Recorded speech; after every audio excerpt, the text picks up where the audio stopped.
नमस्कार दोस्तों, study with पवन प्रदीप में आप सब लोगों का स्वागत है। चर्चा की जाएगी कक्षा 7 हमारा अतीत का पाठ नंबर 8 है, ईश्वर से अनुराग। ईश्वर के विषय में हम जानेंगे और जानेंगे कि किन किन समय में कौन कौन से जो महापुरुष हुए जिन्होंने ईश्वर से संबंध स्थापित करने के लिए अनेक अलग अलग तरीके अपनाए। आइए चर्चा करते हैं। हाँ, उससे पहले मैं आप लोगों की जानकारी के लिए बताना चाहूँगा कि हम इस YouTube चैनल के माध्यम से प्रतिदिन NCERT किताबों के आधार पर चर्चा करते हैं, जो प्रतियोगी परीक्षाओं के लिए काफ़ी महत्वपूर्ण चर्चाएं होती हैं और साथ ही साथ ये चर्चाएं कक्षा 6 से 12 वालों के लिए काफ़ी महत्वपूर्ण होती हैं। देखें कि ईश्वर से अनुराग, जैसे कि समय के साथ साथ ईश्वर से जो भक्ति भाव है उसको अनेक विद्वानों ने, अनेक महापुरुषों ने अपने अपने ढंग से उसके बारे में व्याख्या की है। आप इस पाठ में देखेंगे कि शंकराचार्य जी ने ईश्वर के संबंध में किस प्रकार से अपने विचार दिए। साथ ही साथ रामानुजाचार्य के विषय में आप लोग यहाँ पर जानेंगे। साथ ही साथ आप लोग सूरदास है, रामानंद हैं, कबीर हैं, रैदास हैं, वल्लभाचार्य हैं, तुलसीदास जी हैं, एकनाथ हैं, तुकाराम हैं, नामदेव हैं और साथ ही साथ आप लोग देखेंगे चैतन्य महाप्रभु, गुरु नानक जी, मीराबाई और नरसिंह मेहता के साथ साथ आप लोग दक्षिण भारत के तमाम उन संत कवियों को जानेंगे जो इस पाठ में चर्चा के दौरान सम्मिलित किए गए हैं। यह कक्षा 7 का पाठ जरूर है, लेकिन प्रतियोगी परीक्षाओं की दृष्टि से यह पाठ काफी महत्वपूर्ण है। प्रत्येक परीक्षा में यहाँ से प्रश्न पूछने की प्रबल संभावना होती है। आइए चर्चा शुरू करते हैं कि ईश्वर से अनुराग कक्षा 7 NCERT में क्या आप लोगों को पढ़ना है। आपने लोगों को पूजा पाठ करते अथवा भजन कीर्तन या कव्वाली गाते हुए या चुपचाप ईश्वर के नाम जाप करते हुए देखा होगा। आपने यह भी गौर किया होगा कि उसमें से कुछ तो इतने ही भाव विभोर हो जाते हैं कि उनकी आंखों से आंसू भर आते हैं। ईश्वर के प्रति ऐसा प्रेम भाव या गहरी भक्ति उन विभिन्न प्रकार के भक्ति तथा सूफी आंदोलनों की देन है, जिनका 8वीं शताब्दी में उद्भव होने लगा। लगभग भक्ति का आरंभ यहाँ पर बताया गया है कि 8वीं शताब्दी से हुआ, लेकिन भक्ति अगर हम देखें तो प्राचीन काल से ही लोग अपने आराध्य देवों को मानते होंगे और साथ ही साथ वह उन्हें अपने तरीके से पूछते होंगे। आप लोग यहाँ पर देखें कि परमेश्वर का विचार बड़े बड़े राज्यों के उदय होने से पहले भिन्न भिन्न समूह के लोग अपने अपने देवी देवताओं की पूजा करते थे। जब लोग नगरों के विकास और व्यापार तथा साम्राज्य के माध्यम से एक साथ आते गए, तब नए नए विचार विकसित होने लगे। यह बात व्यापक रूप से स्वीकार की जाने लगी कि सभी जीवधारी अच्छे तथा बुरे कर्म करते हुए जीवन मरण और पुनर्चक्र के अनंत चक्रों से गुजरते हैं। इसी प्रकार यह भी गहरे बैठ गया था कि सभी व्यक्ति जन्म के समय भी एक बराबर नहीं होते। यह मान्यता कि सामाजिक विशेषाधिकार किसी उच्च परिवार अथवा ऊंची जाति में पैदा होने के कारण मिलते हैं, कई पांडित्यपूर्ण ग्रंथों का विषय था।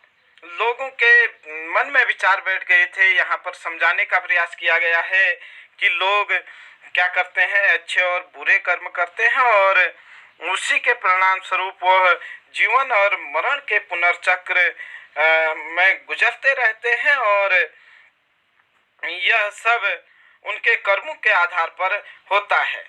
आइए आगे देखें। अनेक ऐसे विचारों के कारण लोग बेचैन थे कि मतलब वह अच्छे कर्म करेंगे तो उनका क्या होगा और बुरे कर्म कर रहे हैं तो उनका क्या होगा। ये सब जान करके लोग क्या थे, बेचैन थे कि किस प्रकार से उन्हें यहाँ इस जो जन्म मरण का चक्र है इससे कैसे छुटकारा मिलेगा या नहीं, किस प्रकार से मोक्ष की प्राप्ति होगी, इस सब चीजों को जानने के लिए लोग क्या थे, बेचैन थे। मैं आप लोगों को बताना चाहूंगा कि जहां पर प्रश्न पूछे जाएंगे मैं आप लोगों को बताते रहूंगा। अगर आप लोग नोट करना चाहेंगे तो नोट्स फॉर्म में आप लोग नोट्स बना सकते हैं।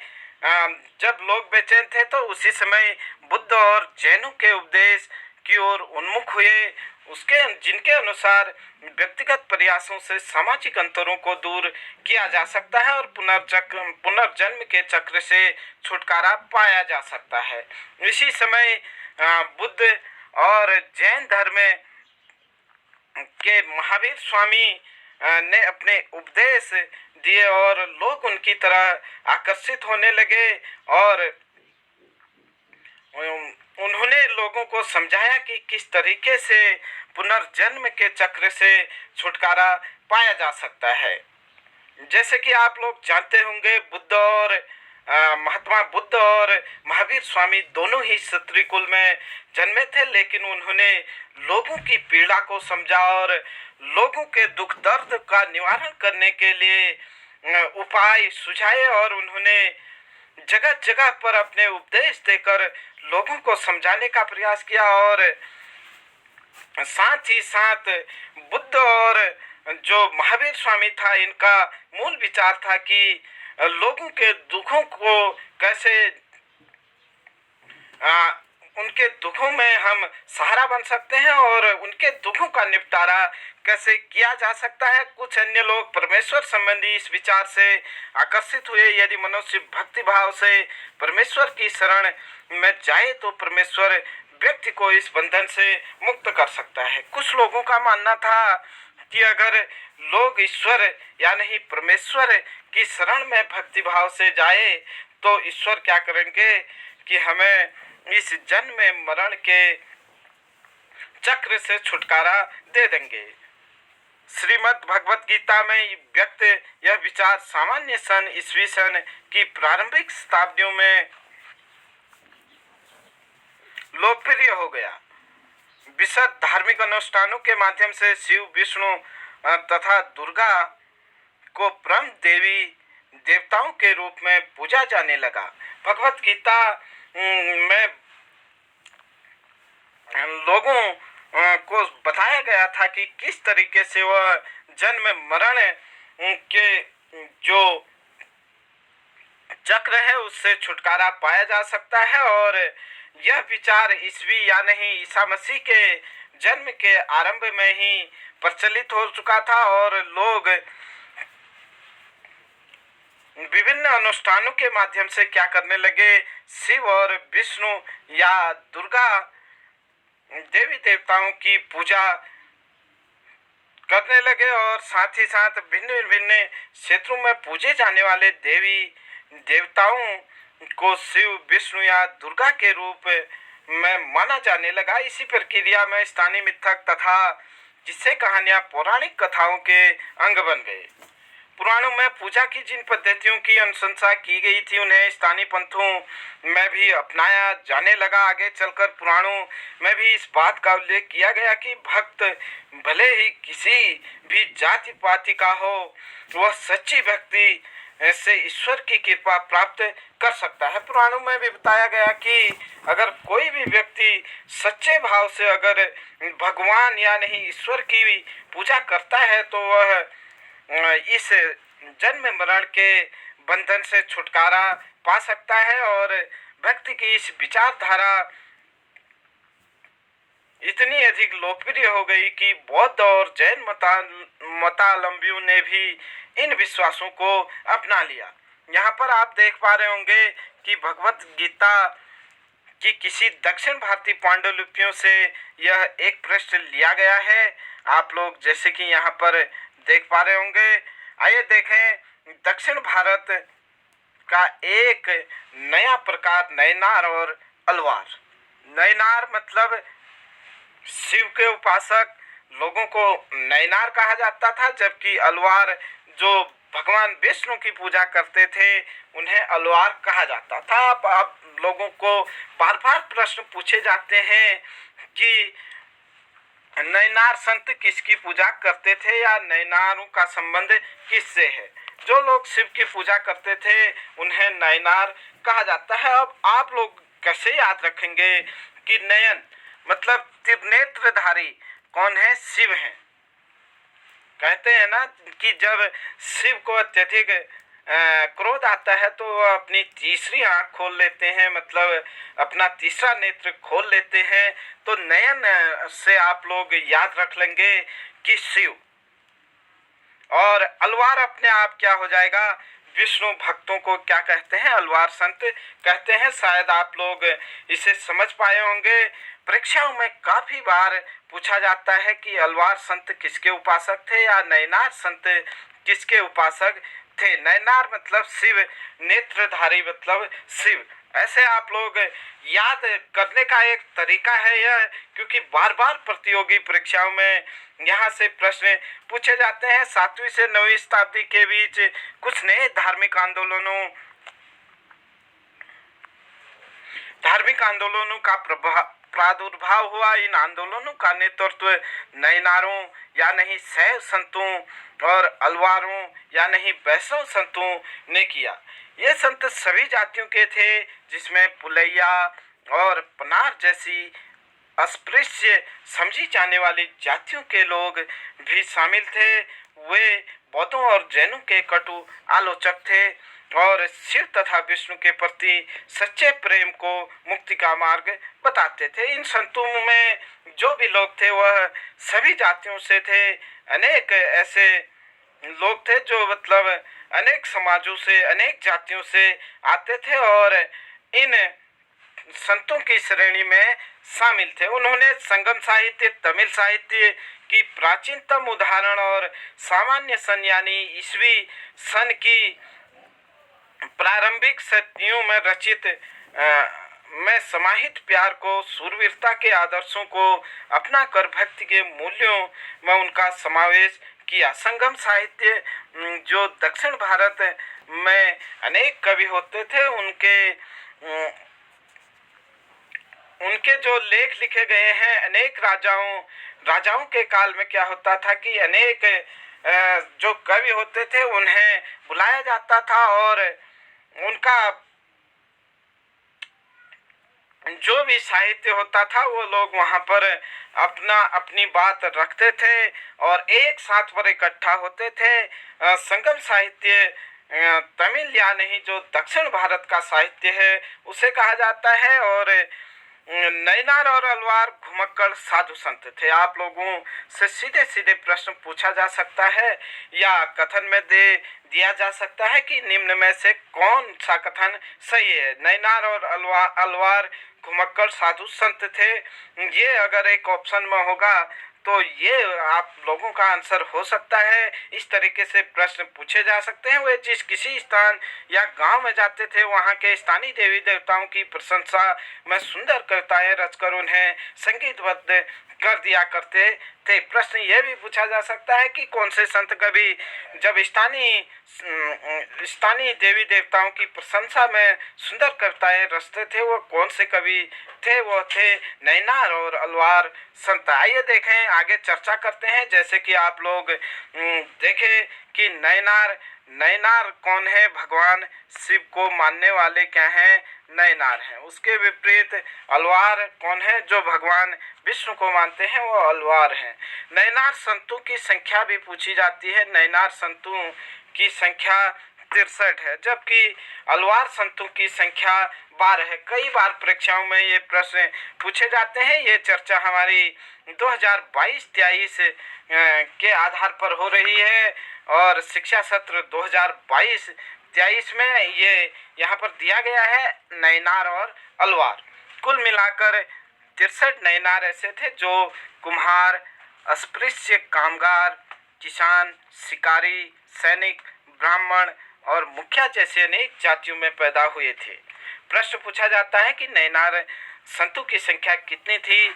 63 थी। नैनार किसके उपासक थे? शिव के उपासक थे। उसके साथ साथ आप लोगों से कभी कभी प्रश्न पूछा जाएगा कि निम्न में से कौन नैनार संत नहीं है या नैनार संत है। आप लोगों को नैनार संत याद रखने हैं।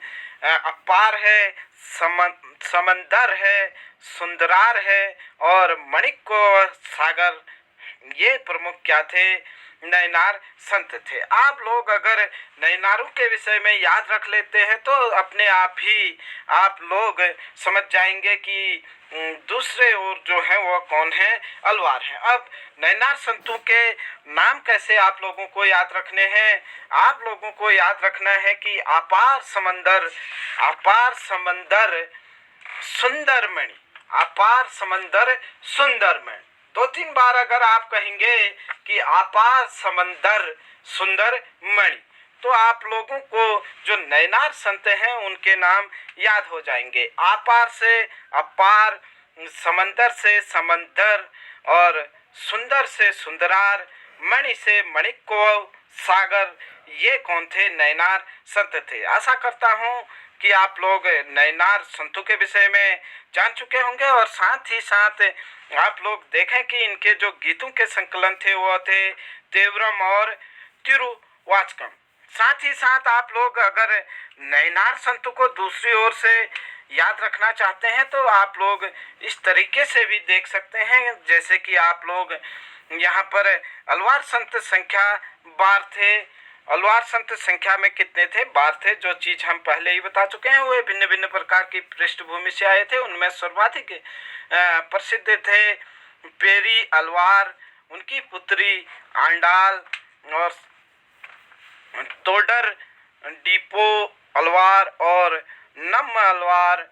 उनके गीत दिव्य प्रबंधन में संकलित है। प्रश्न पूछा जाएगा कि अलवार संतों के गीत किसमें संकलित है? दिव्य प्रबंधन में। आप लोग अगर दिव्य प्रबंधन अलवार संत याद रखें तो जो दूसरे तेवरम और तिरुवाचकम है ये किसके ग्रंथ हो गए या किनके गीतों के संकलन हो गए? नैनारों के। और दूसरी चीज कि आप अलवार संतों के पीछे देख रहे हैं कि अलवार शब्द जुड़ा है। जैसे आप लोग यहाँ पर देखें पेरी अलवार, तो ये क्या हो गए? अलवार संत हो गए। साथ ही साथ आप लोग आंडाल, इनकी पुत्री है, याद रख लें। और साथ ही साथ टोडर डीपो अलवार, नम्मालवार मतलब नमधन अलवार, ऐसे भी आप लोग याद रख सकते हैं अलवार संतों को। और जिनके पीछे अगर अंडाल के अलावा अलवार नहीं है तो वह कौन से हैं? नैनार संत हैं। आइए आगे देखें। 10वीं से 12वीं शताब्दी के बीच चोल और पांड्य राजाओं ने उन अनेक धार्मिक स्थलों पर विशाल मंदिर बनवा दिए जहां संत कवियों ने यात्रा की। इस प्रकार भक्ति परंपरा और मंदिर पूजा के बीच गहरे संबंध स्थापित हो गए। वहां वह समय था, यही वह समय था जब उनकी कविताओं का संकलन तैयार किया गया था। इसके अलावा अलवारों तथा नैनार संतों की धार्मिक जीवनियाँ भी रची गई। आज हम भक्ति परंपरा के इतिहास लेखन में इन जीवनियों का स्रोत के रूप में उपयोग करते हैं। भक्त और भगवान, यहाँ पर मणिक व सागर की एक रचना दी गई है कि मेरे हाड़ मांस के इस घृणित पुतले में तुम आए जैसे यह कोई सोने का मंदिर हो गया। मतलब भगवान से कह रहे हैं कि मेरा यह जो हाड़ मांस का शरीर है, घृणित है, उसमें आप आए तो यह सोने के मंदिर के समान हो गया। मेरे कृपालु प्रभु, मेरे विशुद्धतम रत्न, तुमने मुझे सांत्वना देकर बचा लिया। तुमने मेरे दुख, मेरा जन्म मृत्यु का कष्ट और मोह माया हर लिया और मुझे मुक्ति कर दिया। हे ब्रह्मानंद, हे प्रकाश, मैंने तुम में शरण ली है और तुमसे कभी दूर नहीं हो सकता। ये यहाँ पर मणिक व सागर की एक रचना है, उसका कुछ अंश दिया गया है। यहाँ पर मणिक व सागर की एक कांस्य प्रतिमा दी गई है चित्र में, आप लोग जैसे कि देख पा रहे होंगे। आइए चर्चा को आगे बढ़ाते हैं। दर्शन और भक्ति। भारत के सर्वाधिक प्रभावशाली दार्शनिकों में से एक शंकराचार्य का जन्म 8वीं शताब्दी में केरल प्रदेश में हुआ था। शंकर कहने का मतलब है शंकराचार्य। शंकराचार्य का जन्म 788 ईस्वी में केरल के काली ग्राम में हुआ था। यह अद्वैतवाद के समर्थक थे। अद्वैतवाद मतलब दो नहीं है, कहने का मतलब है कि जो दो नहीं हैं, जिनके अनुसार जीवात्मा और परमात्मा जो ब्रह्म सत्य है दोनों एक हैं। इन्होंने मतलब जो जीवात्मा है और परमात्मा है, परम ब्रह्म जो है और जो जीव है, उसको एक ही माना है। शंकराचार्य जी ने प्रश्न पूछा जाता है कि अद्वैतवाद के सिद्धांत को किसने दिया, या तब आप कहेंगे शंकराचार्य ने, या शंकराचार्य ने कौन सा सिद्धांत दिया। अद्वैतवाद काफी महत्वपूर्ण है। उन्होंने यह शिक्षा दी कि ब्रह्म जो एकमात्र या ब्रह्म सत्य है वह निर्गुण और निराकार है। निर्गुण कहने का मतलब यहाँ पर कि उसके गुणों की व्याख्या हम नहीं कर सकते हैं। जो परम ब्रह्म है उसमें इतने गुण समाहित है कि हम उसके गुणों का बखान नहीं कर सकते हैं, और वह निराकार है, वह किस रूप में है वह हम नहीं कह सकते। यह मानना था शंकराचार्य का, और साथ ही साथ उनका मानना था कि जो जीवात्मा है और परमात्मा है यह परम सत्य है, दोनों ही एक है। और शंकर ने हमारे चारों ओर संसार को मिथ्या या माया माना और संसार का परित्याग करने अर्थात संन्यास लेने और ब्रह्म की सही प्रकृति को समझने और मोक्ष प्राप्त करने के लिए ज्ञान मार्ग को अपनाने का उपदेश दिया। अब कई प्रकार से भक्ति करने का लोगों ने विचार दिया, जैसे कि आप लोग यहाँ पर देख पा रहे होंगे कि शंकराचार्य ने ज्ञान मार्ग का लोगों को सुझाव दिया। साथ ही साथ कई जो दार्शनिक है उन्होंने भक्ति मार्ग पर या नहीं भगवान को भज करके उसकी भक्ति करने के लिए बल दिया, और साथ ही साथ कर्म मार्ग पर भी कई जगह पर भक्ति भाव को दिखाया गया है। जैसे कि आप लोग देखते होंगे भगवत गीता में कि भगवान श्री कृष्ण अर्जुन से कहते हैं कि अर्जुन आपको ही यह युद्ध लड़ना होगा, जबकि श्री कृष्ण चाहते तो महाभारत या नहीं पांडवों को उनका शासन या नहीं उनका राज्य आराम से दिला सकते थे, लेकिन उन्होंने अर्जुन को जो उसका कर्म था वह कर्म याद दिलाते हुए कर्म करने के लिए प्रेरित किया। और इस प्रकार से हम कह सकते हैं कि मतलब भक्ति ज्ञान और कर्म किसी भी आधार पर हो सकती है। जैसे कि अभी एक विद्यार्थी का कर्म है कि वह अधिक से अधिक अध्ययन करे।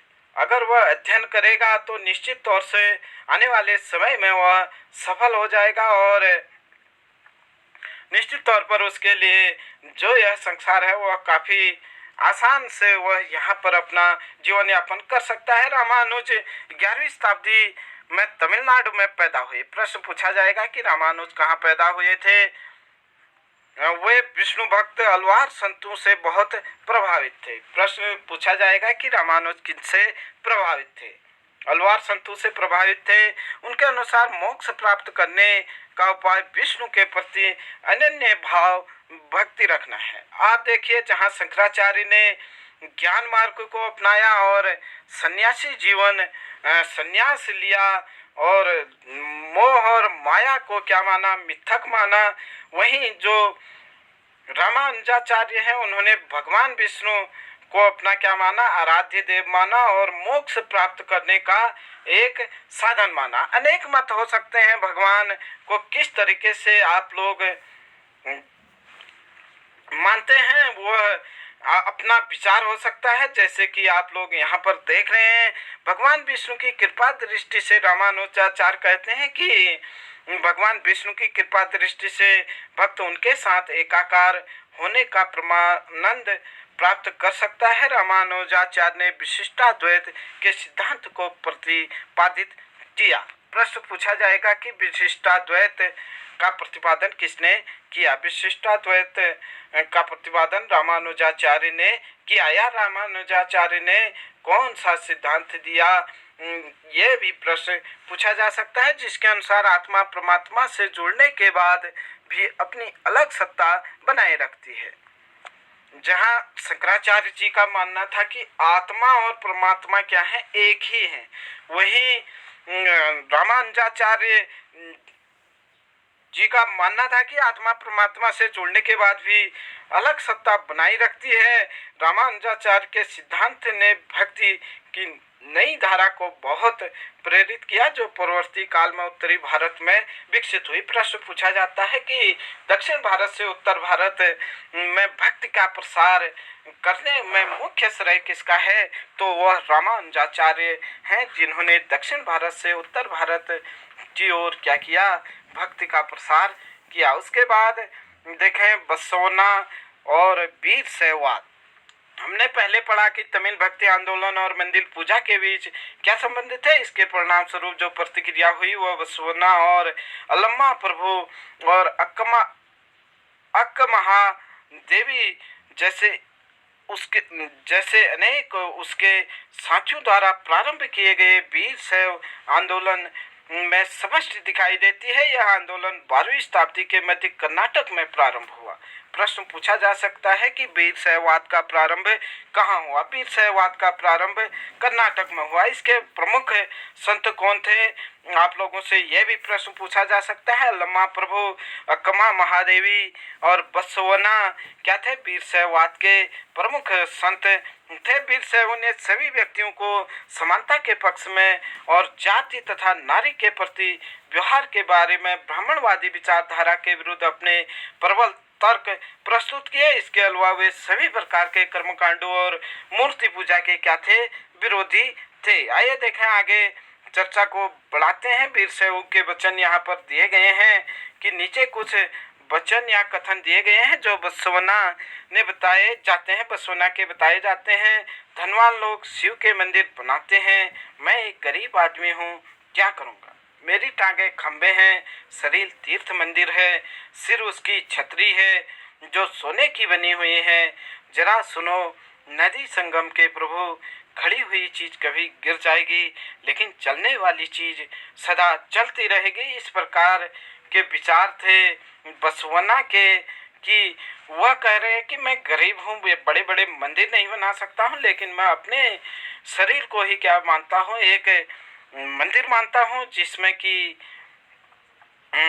अनेक अनेक शरीर के जो अनेक भाग हैं उनको उसने अनेक भिन्न तरीके से समझाया है और अपने को वह भगवान की पूजा करने के लिए मतलब बता रहा है कि मैं अपने शरीर के द्वारा ही भगवान को क्या कर सकता हूँ, प्राप्त कर सकता हूँ। आइए देखें आगे कि यहाँ पर हम चर्चा कर रहे थे। अब यहाँ पर देखें महाराष्ट्र के संत। महाराष्ट्र के संतों की अगर बात करें तो यहाँ के जो प्रमुख संत हैं, ज्ञानेश्वर हैं, नामदेव हैं, एकनाथ हैं, तुकाराम हैं, जैसे प्रमुख वैष्णव संत कवि भगवान विट्ठल के उपासक थे। दो प्रश्न यहाँ पर बनते हैं, महाराष्ट्र में वैष्णव संत कौन थे, ज्ञानेश्वर, नामदेव, एकनाथ, तुकाराम, ये थे। नंबर 2 चीज, जो महाराष्ट्र के वैष्णव संत थे वह किसके उपासक थे, वह विट्ठल के उपासक थे। भगवान विट्ठल की आराधना वारकरी संप्रदाय को जन्म दिया। प्रश्न पूछा जाएगा कि भगवान विट्ठल की आराधना किस संप्रदाय ने प्रारंभ किया, वारकरी संप्रदाय ने। उसके बाद जो पंढरपुर की वार्षिक तीर्थ यात्रा पर जोर देता था, विट्ठल संप्रदाय भक्ति और शक्तिशाला उपादान के रूप में उदय हुआ और लोगों को काफी लोकप्रिय हुआ। देखें महाराष्ट्र के संत 13वीं और 17वीं शताब्दी तक महाराष्ट्र में अनेक संत कवि हुए जिन्हें सरल मराठी भाषा में लिखे गीत आज भी जनमानस को प्रेरित करते हैं। संतों में सबसे महत्वपूर्ण थे ज्ञानेश्वर, नामदेव, एकनाथ, तुकाराम तथा सकुवाई जैसी स्त्रियां तथा चोखा मेला का परिवार, जो अपरिष्य समझी जाने वाली महार जाति से थे। भक्ति की यह क्षेत्रीय परंपरा पंढरपुर में विठ्ठल विष्णु का एक रूप पर जन मन के हृदय में विराजमान व्यक्तिगत देव ईश्वर संबंधी विचारों पर केंद्रित थी। इन संत कवियों ने सभी प्रकार के कर्मकांडों, पवित्रता के ढोंगों और जन्म पर आधारित सामाजिक अंतरों का विरोध किया। यहाँ तक कि उन्होंने संन्यास के विचार को भी ठुकरा दिया। किसी भी अन्य व्यक्ति की तरह रोजी रोटी कमाते हुए परिवार के साथ रहने और विनम्रता पूर्वक जरूरतमंद साथी व्यक्तियों की सेवा करते हुए जीवन बिताने को अधिक प्रसन्न किया। उन्होंने इस बात पर बल दिया कि असली भक्ति दूसरों के दुखों को बांट लेना है। जो ये महाराष्ट्र के प्रमुख कवि थे, इनका मानना था कि जो असली व्यक्ति है वह दूसरे के दुखों का निदान करना है, उसे बांटने का है। इससे नए मानवतावादी विचार का उद्भव हुआ। जैसे कि सुप्रसिद्ध गुजराती संत नरसिंह मेहता ने कहा है, वैष्णव जंत तो तेन कहिए पीर पराई जाने रे। प्रश्न पूछा जाता है कई बार कि वैष्णव जन तो तेने कहे, जो कहिए पीर पराई जाने रे। यह वाक्य किसका है या यह कथन किसने दिया? तब आप लोगों को याद रखना होगा यह वाक्य किसने दिया। गुजराती संत थे नरसिंह मेहता। यह प्रश्न पूछा जा सकता है कि नरसिंह मेहता ने निम्न में से कौन सा कथन दिया। 3-4 कथन दे देंगे। और वैष्णव जन तो तेने कहिए पीर पराई जाने रे, जो कथन है वह वहाँ पर क्या हो जाएगा, सत्य हो जाएगा। सामाजिक व्यवस्था का प्रश्न चिन्ह। यह संत तुकाराम का एक अभंग मराठी गीत है। जो दीन दुखियों पीड़ितों को अपना समझता है वही संत है, क्योंकि ईश्वर उसके साथ है। वह हर एक परित्यज्य व्यक्ति को अपने दिल से लगाए रखता है। वह एक दास के साथ भी अपने पुत्र जैसा व्यवहार करता है। तुकाराम का कहना है, मैं यह कहते कहते कभी नहीं थकूंगा, ऐसा व्यक्ति स्वयं ईश्वर है। यहाँ चोखा मेला के पुत्र द्वारा रचित एक अभंग दिया गया है। चोखा मेला का पुत्र क्या कह रहा है, तुमने हमें नीची जाति का बनाया, मेरे महाप्रभु तुम स्वयं ऐसी स्थिति स्वीकार करके तो देखो। हमें जीवन भर जूठन खानी पड़ती है, इसके लिए मेरे प्रभु तुम्हें शर्म आनी चाहिए। तुम तो हमारे घर में खा चुके हो, तुम इससे कैसे इनकार कर सकते हो। चोखा का बेटा कर्मा मेला पूछता है, तुमने मुझे जिंदगी क्यों दी है। दोस्तों, ये चर्चा कक्षा